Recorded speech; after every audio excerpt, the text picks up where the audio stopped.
Hey there, welcome to the Agents of Revival podcast. If you're ready to be healed and take full accountability of your life by evolving into your best self, then this is the podcast for you. I am your host, Andrea Griffin Rogers, and I'll share with you winning steps as well as personal tips and anecdotes on how to go from brokenness to wholeness and from scattered pieces to inner peace.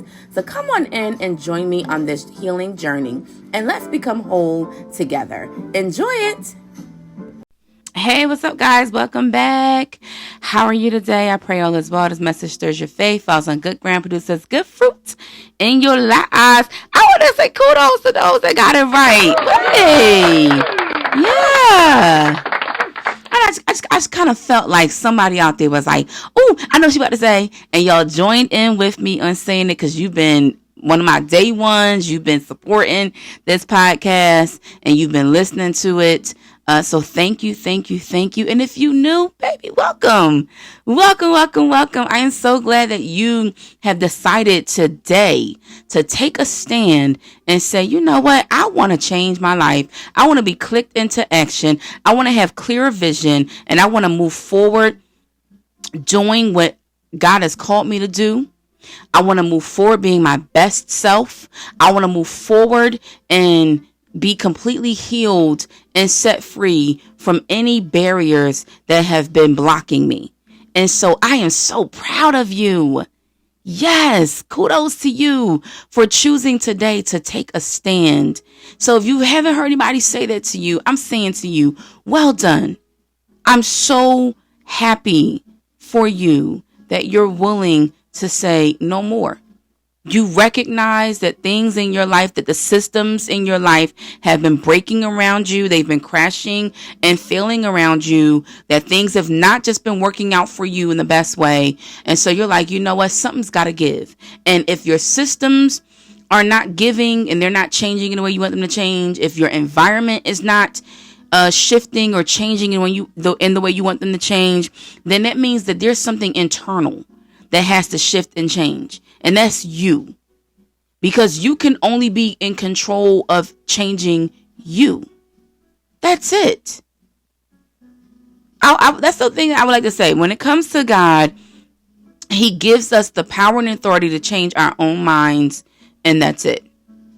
Nobody else can change our minds for us. And we can't change their minds. But we can work on ourselves. And so today we're going to talk about, if you missed part one, because this is going to be part two.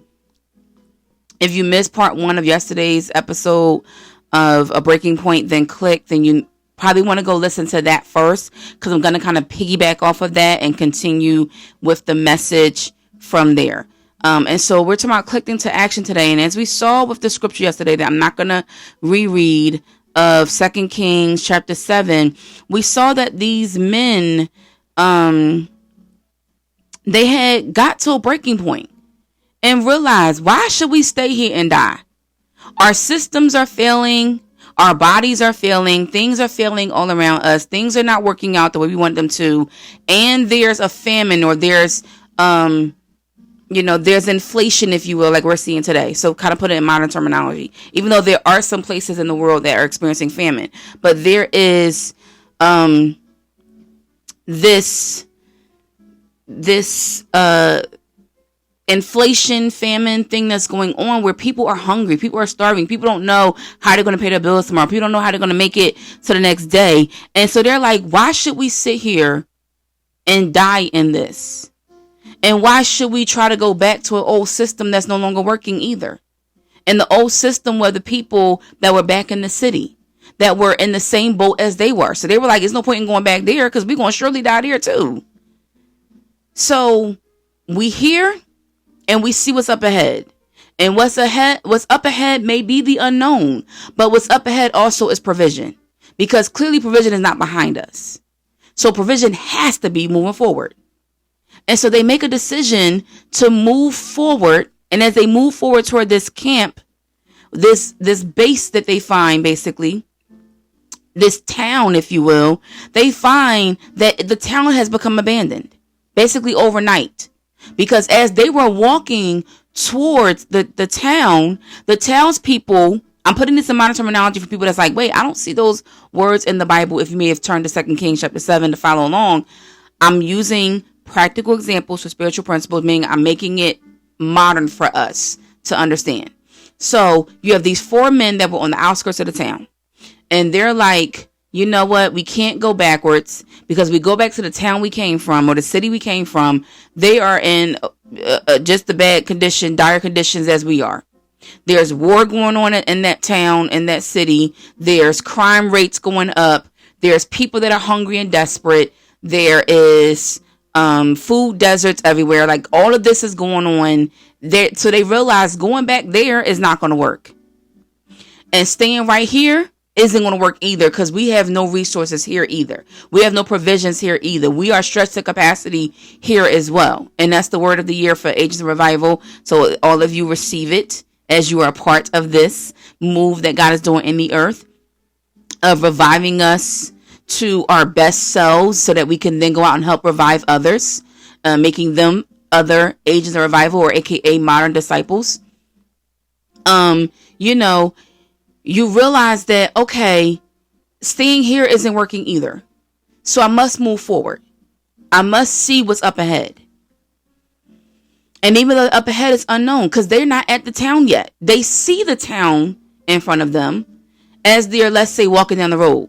They see the town in front of them, but they don't know what's in that town. They don't know those townspeople. They've never been there before. So they don't know how they're going to be received. But they figure we're in between basically a rock and a hard place. And so the only way to move forward is up. The only way to get out of this pit that we're in is to just try and climb higher and hope that as we progress, as we move forward, that better days are ahead. And so they move forward toward the town. They get to the town and they find that the town is abandoned overnight. They see food on the stove. They see food in cupboards and warm beds that, like I'm explaining Goldilocks and the Three Bears, but I'm not. But they move forward and they see that, oh, wow, the beds are nicely made up and the fire is still going hot. So it's still warm and toasty in here. Or if you're in a hot climate, then put an air conditioner in instead. Oh, it's nice and cool in here. The air conditioner's still running. Where do people go? I smell something good. Something was baking. Something was cooking. Oh, I'm hungry too, because it's been a long journey. I'm hungry too. And so they go and they feast. And what happened? God caused, while they were walking there, God caused the townspeople to think that that they're about to be invaded. They thought the invading army was coming. And so they run away and afraid. But God allowed it for a reason, so that those who were in need could receive the provisions that the others were just hoarding for themselves in that town. And so these 4 men get there and they feast because they were hungry. They feast. They clothe themselves because they were in rags. They probably used some of the medicine that was there because they had, skin conditions called leprosy. So they were sick. So they used the medication that was there to heal themselves. And then they realized this town, these resources is so vast. It wouldn't be right for us to keep it for ourselves. We have more than enough. We've hidden enough things for ourselves, meaning like they took a cabin, so to speak. They made it their own home and said, okay, we're going to store everything that we need in here.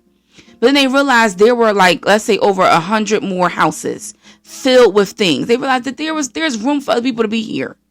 So they went back to the other town that they came from, that was suffering, that was starving. Let's say where their families were.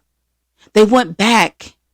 Something clicked them into action to go back and help the people that were before them. But they had to get healed first. They had to get their provision first. What am I saying? Some of you are trying to help people that are part of your past, and you're doing it in a broken place that you have not gotten to a healed place yet. If these men, now we're in the vision series here, so this is part of vision. You got to be able to see clearly to help people clearly.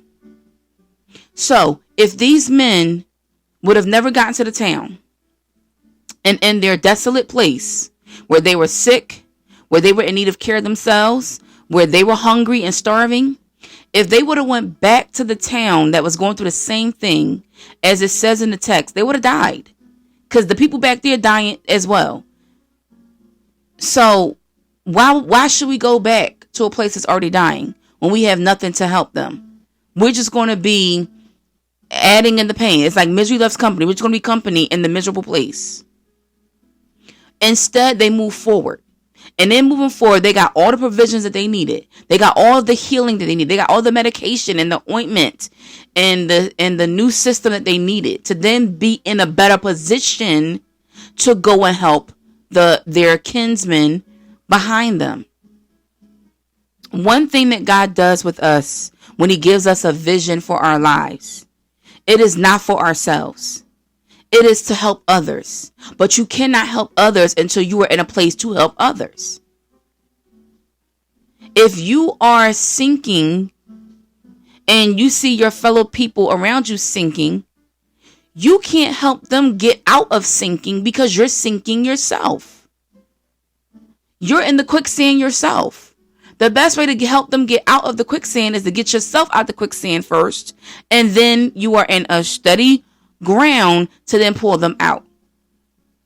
But if you're sinking, if you're in the ocean drowning or in the pool drowning and they're drowning too, both of y'all just drowning. Nobody can help the other one get up.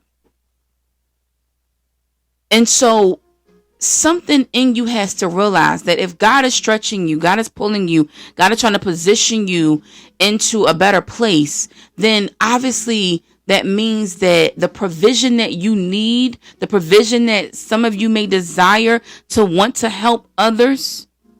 So I'm not going to sit here and be so cocky nor naive to say that everybody that listens to this podcast is in a position yet to want to help others. But you'll get there, because let's be honest, it's a journey. Not everybody has that spiritual gift to want to help and serve others. It's something that the Holy Spirit gives you, that God gives you on the process, on the journey as you seek out faith in him. There are some people that are just selfish, that just care about themselves. And so they have to get clicked into action to realize that this is not just for me. God does not just give me these blessings for myself. I must take my resources and use it to help better other people. Even if it's just people in your family, excuse me, then that's other people. But you got to recognize that God doesn't have it just for you. And so when you receive that click, then you can move into action. And so that's what these men did. They realized that this blessing is too big for me to have, for us to have. We just 4 men. This is too much for us to just have for ourselves. We could never even use all these resources in a lifetime.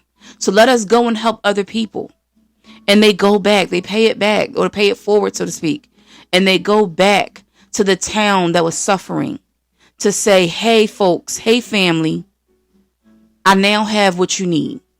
Come receive the resources. There's plenty. God has given us plenty so that I have what I need for me, and there's enough for you too. But something got to click.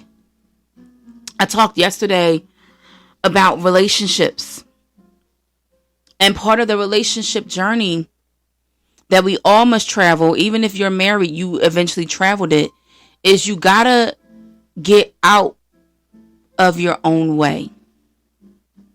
You gotta allow a breaking point to happen in your life where, and what I mean by that is not necessarily like a breaking point meltdown. I mean that something, think of a twig that you see on the road, or you see as you're walking by, or even if it's in your hand.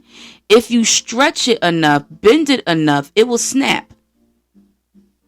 There has to be a stretching, a bending enough in your life where you realize you are stretched to capacity and you can take no more.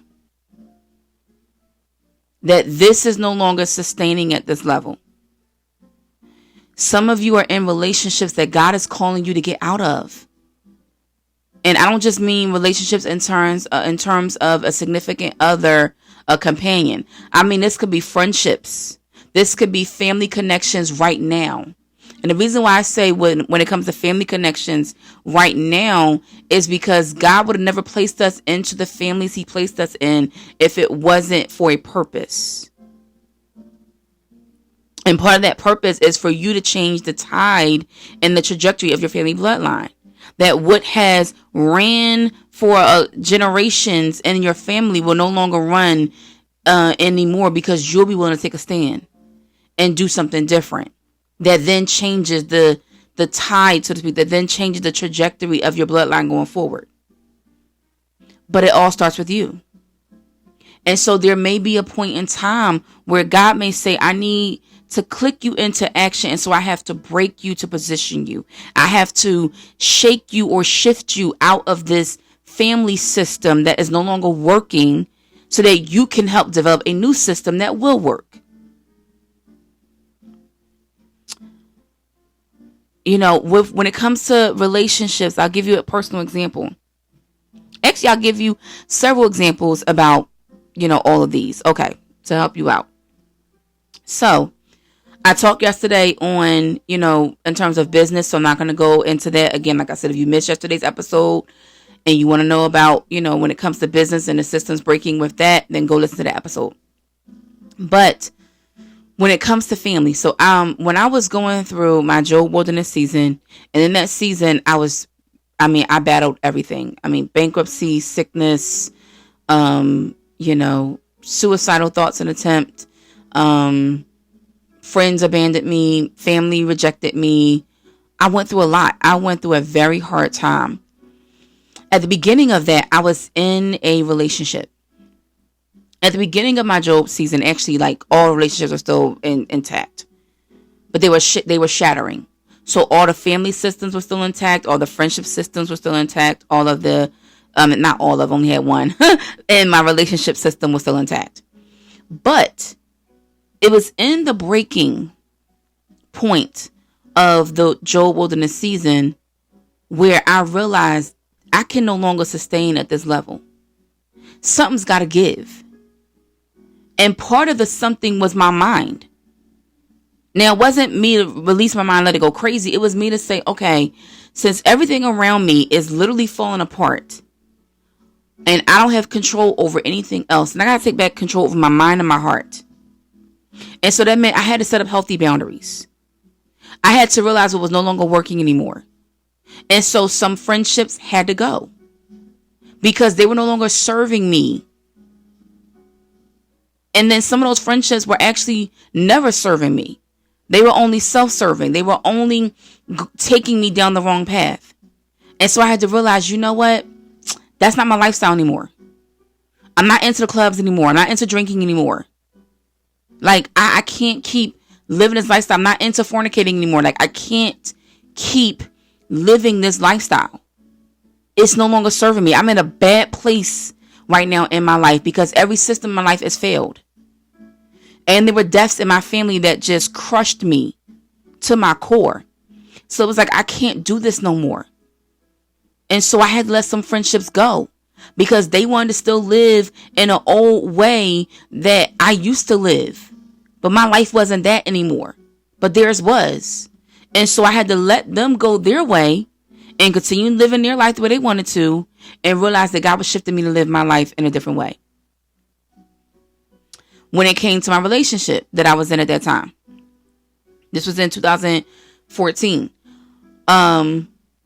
That relationship officially ended in 2015. So I let it linger way too long. But I remember, I'm going to be quite honest, that I was in a relationship for 4 years total. And we were off and on a lot. We were hot and cold a lot. And one thing I can tell you that God showed me from the very beginning of meeting them was this was not the person for you. But I was at a place in my life where I did not want to be alone. I could be honest about that. I didn't want to be alone. I didn't want to be single. I didn't want to be lonely. I didn't want to grow up old and alone. So it was like, and granted, you may say, girl, you was only in your 20s. Like, how you old? But that was my mentality. Like, I don't want to be alone. And some of you may have that same mentality. So I'm sharing my testimony to help encourage you to make the change that God's telling you to make. So at that time, I was like, I don't want to be alone. And even though this relationship is not good for me, I mean, it's half decent. And as long as it's half decent, then okay. Now, this person I was with, this person was a pastor's son. They had a successful business. They were a CEO of their own successful business. They had the money, they had the resources, they had, education, degrees, all that, tons of cars, money, all that flashy stuff they had. And so it was like, well, at least I have this. I'll settle for this. I'm not getting everything that I know I deserve in this relationship. I'm not even being treated as best as I should be treated. But you know what? At least I'm not alone. At least I have somebody to go on a date with. At least I have somebody to share certain things with. So, and at least I have somebody to have sex with. So, it seemed like my basic needs being met. I'll be okay. And I settled. 4 years too long. Settled. And so when God started to take me through the Job Wilderness season, which the beginning of that was 2014, and for those that's like, what's the Job Wilderness season? There's a man in the Bible named Job. I'm not going to go down his whole story, but if you go read the Bible and go read the story of Job, everything that he pretty much went through, I went through. And so, not exactly, because again, that was over 2,000 years ago. I'm in modern terms, but everything shutting down and everything going wrong, including his health, all that I went through. And so in 2014, when everything started, it was like, okay, I need some form of stability, but I also need some form of support. I need to know that you got my back. I need to know that you can pray for me. I need to know that you can encourage me. And what I found in that relationship was I didn't have that. The most they could do was probably throw money at it, and that was it. But it was like, I don't need your money right now. Like, I need you to hold me and just tell me to be okay. And they couldn't do that. I need you to encourage me. They couldn't do that. They didn't know how to be an encourager. Well, can you at least support me in this moment? Can you, while I mourn and grieve the suffering of those who died? They couldn't really do that. They went to the funeral, but they wouldn't go with me to the burial ground, which is where I really needed them at the most. They couldn't be there for me at the repast. Like, there was just a lot of things that they just weren't willing to do that were just basic needs of, if you really say you love and care about me, you would be here to support me. And they just couldn't do it. And then when my money then started to become funny, as you would say, my money a little funny. When I started to experience bankruptcy, and it was like, okay, now I actually do need the money. Oh, now all of a sudden you can't give me the money. Now, when I had it, you was really happy to give it to me because you knew I had it anyway. So, I wasn't going to take it anyway. But then I actually need it. Now you're not there to give it to me. Now you're not there to help me out with nothing. And so I was just like, why do I got you in my life? Like, what is the point in this relationship besides good sex that you're giving me? And I don't really need that. Like, because what I really need was stuff that had to do with my heart, not my body. And the person was not capable of giving it to me. And so I finally got to the point where I said, you know what? I got to get out of this relationship. I have to click into action because you're not going to change. And I'm tired of begging you to change. So I got to change. And so I ended the relationship. Done. Finally was able to walk away. No more hot and cold. No more 1 minute we on, next minute we off. No, I finally said, I am done with this. And I moved on and never looked back. And I thank God that he helped me to never look back. That even when that person came back and was like, hey, I didn't even come to the door. Baby, please keep moving. Keep the stepping, because I have, and I am not looking back. But something got to click into action for you. And so I gave that testimony because there's somebody out there who you are in a relationship that God is telling you it's time to get out of it. I have shown you several red flags. I have let people tell you that this is the wrong relationship for you. And you keep going back. because you are too afraid to trust me that I have better for you. That I have somebody who's going to take care of you. That I have somebody who's going to love you. That I have somebody who's going to support you. That I have somebody, for my fellows out there, that's going to be a helpmeet. That's going to help you achieve your goals that you have for yourself. That's going to help you to manifest purpose. I have somebody better for you. But you are too afraid to take the stand and say, I'm done on this dead relationship. It's no longer serving purpose. When it comes to friendships, like I said, I have friends who at the same time, they weren't being supportive. They weren't being encouraging. I had some that were like, just get over it. Like Job in the Bible. Are you kidding me? Do you realize everything I just went through? You just saying get over it as if I just got a little, splinter in my finger or something. And you just took it out and it's like, okay, the pain is over. No, I went through a very crushing season. And things were hard.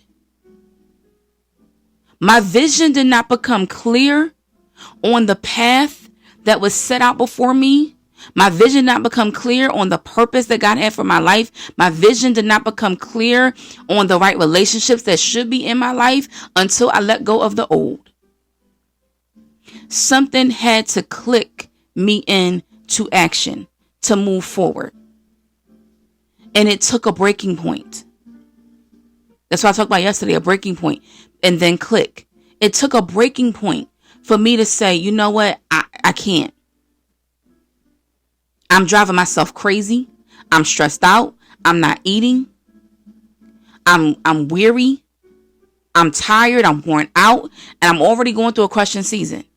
And if these people that are in my life, these systems even that are in my life that are no longer serving purpose, because I was also working a job as well that was no longer serving purpose.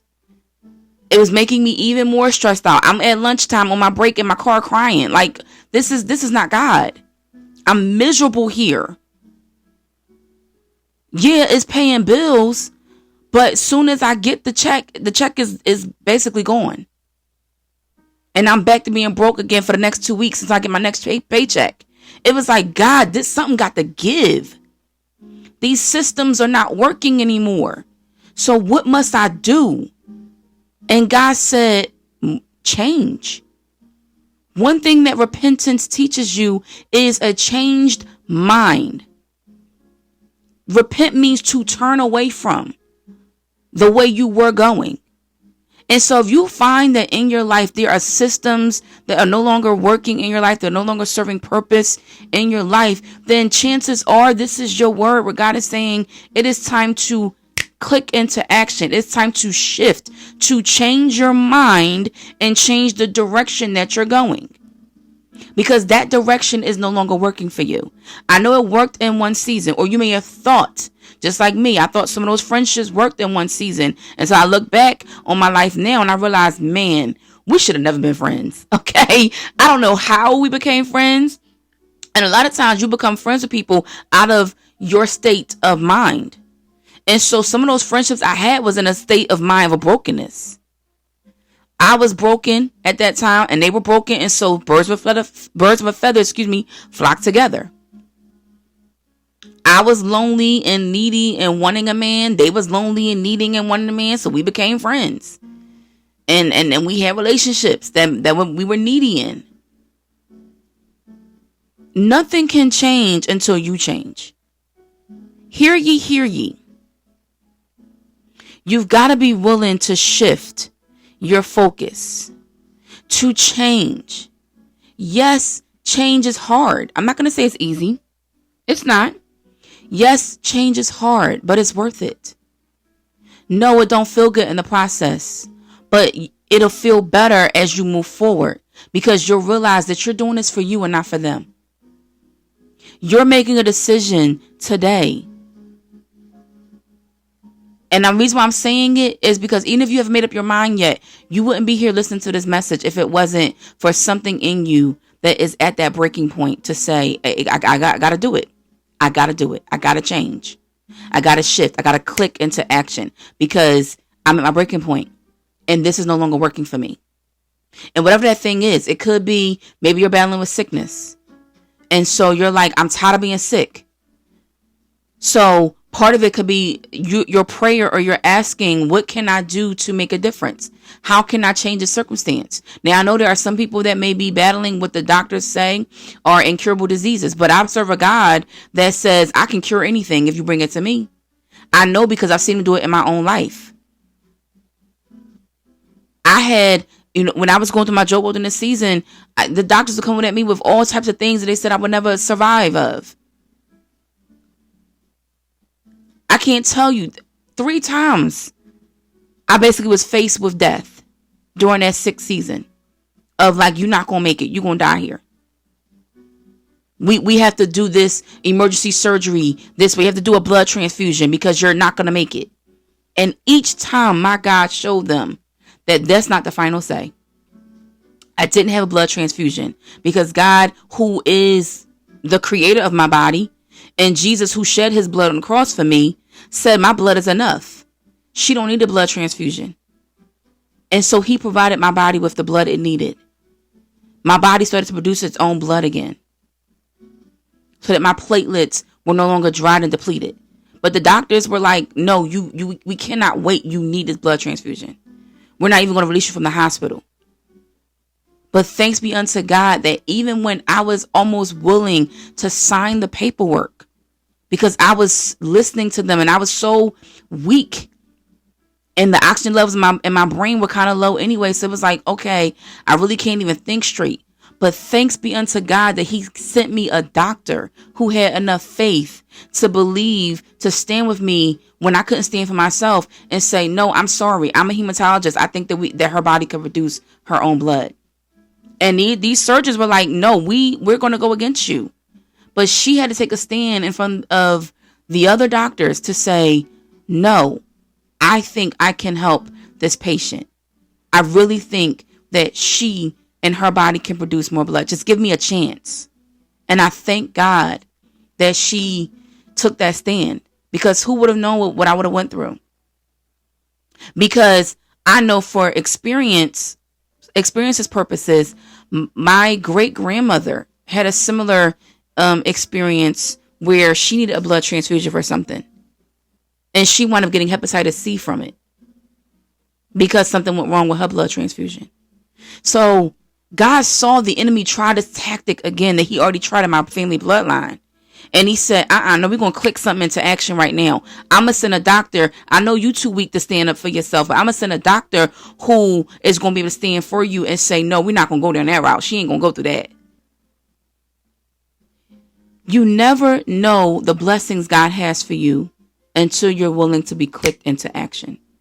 Until you're willing to receive the help that he's bringing your way. Because you may be in a weakened state like I was, where maybe you can't click yourself into action. But God's going to send you help. He's going to send you resources. He's going to send you somebody. It could be even me right now, that you were sent in some capacity to this podcast. And I'm that person that God's using to click you into action to say change.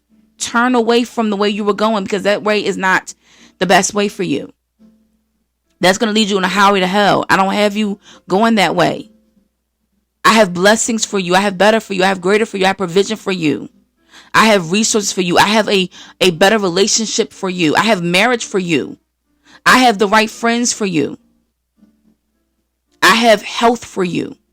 But you will never know until you click into action and choose to turn away from the way you're going and move forward to the way God's leading you. And so I'm going to give you these 3-point takeaway before I go, because we are out of time. Number 1, allow God to break you in order to position you. He knows what's best for you. And even though that breaking may not look like it's going to manifest into anything, you breaking away from that friendship, breaking away from that relationship, breaking away from that job, if this is your word and your time, where God is saying, I need you to break away from that job and move forward into another assignment, whether it be starting your own business or another job opportunity that he has for you. This may be your word, where God's saying, I need you to break away from that and trust me. You can't see what's up ahead. I'm literally a witness to the fact that I could not see what was up ahead of me. But I had to trust in God enough to take his hand and let him guide me, move me forward. When I was in that crushing Job wilderness season, I didn't see a way out. But I had to keep believing God's word that kept saying, you're going to come out. You're going to come out. You're going to get out of this. I'm going to do exceedingly abundantly above all that you have ever asked or think. That I will cause all this to work together for your good. Because I've called you to my purpose and you love me. And so I had to keep believing and trusting that it was going to work out. It was going to get better. It didn't look like it, but I had to keep believing and trusting. And I've seen the difference it made. Even recently, I've had to believe that as God was stretching me to capacity, that, okay, this must mean that you have more in store for me. This must mean that you're bringing the right team in my life. And he has been. And so it's like, okay, but it had to be me clicked into action to move forward to where you tell me to move. And so you got to allow God to break you in order to position you. Number 2, know that the breaking point is only for a season. You're not going to be there forever. My Job wilderness season is the past now. I'm now in Job 42. So go read that chapter. I'm now moving forward into my better days. It was only for a season.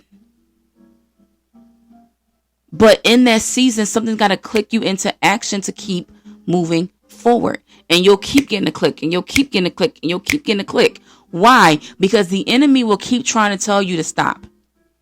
Your own stinking thinking, or even the way things look to you, will say, this is stupid. I need to just stop right here. I need to just go back to that old relationship. I need to just call them old friends up. It's not going to work. Because the Bible says in Revelation chapter 3, verse 7, that the Lord has the keys to the door, and that what door he opens, no man can close. And what door he closes, no man can open. And I've seen that in my life, where there were doors of friendships or relationships even that have tried to come back in, and God said, nope, that door is closed. Sorry, we're not going to have that happen again. No, you're moving forward. And so even when you try and say, well, let me go back to this old friendship again, it ain't going to work. You know, I had we're over time, but I'll say this to you real quick. I had a friendship, I talked about this last season, that came back into my life about 2 years ago. And at the time, I thought the friendship was only coming into my life. Well, at the time, I was right. I thought the friendship was only coming back into my life just to make amends for what happened, forgiveness and move forward. And that's what happened. I forgave the person. There was apology being had and move forward. But there was maybe we can still try to be friends. And it didn't work. And eventually at the end of this past year, 2023, I just had to walk away, like completely walk away, because I realized that where I'm going, I can't drag you, and you don't want to move. You don't want to move forward. You don't want to become better. You don't want to be changed. You don't want to be different. Okay, then I got to click into action and move forward without you, and trust and know that we're okay. Meaning we've already established the forgiveness. I've already forgiven you of the past hurt and pain. We've already went over that. So we're cutting ties clean. And I wish you nothing but the best. But I can no longer stay stuck because you want to stay where you are. I got to move forward. And so it's only for a season. And then the last one is focus on your why in the process. I had to focus on my why in everything, even with that past friendship. Why am I holding on to this so much? Is it because I don't want to go a season without having a lot of friends? Is it because I don't want to go a season without having no friends at all? Is it because I don't some sense of earthly loyalty to this friendship because we were friends once for a long period of time? But then what's my better why? Do I want to have healthier friendships in the future that are on my same level, that are going towards better like I'm going towards better, that are working towards their goals like I'm working towards my goals? Yeah, I do. And so I had to say goodbye to a friendship that was no longer working so that God can send me friendships that will work. You got to focus on your why. And that will help you to stay forward. It is a relationship that comes into your life, or even a relationship that you're in right now. And you're like, but I don't know. I don't really want to be single. Okay, you may not want to be single for a season, even though, because it's really going to only be for a season. Like I said, the breaking point is only for a season.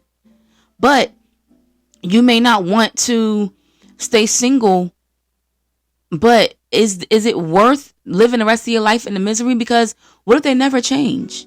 I know you've been hoping that they'll change, but the reality is they will never change.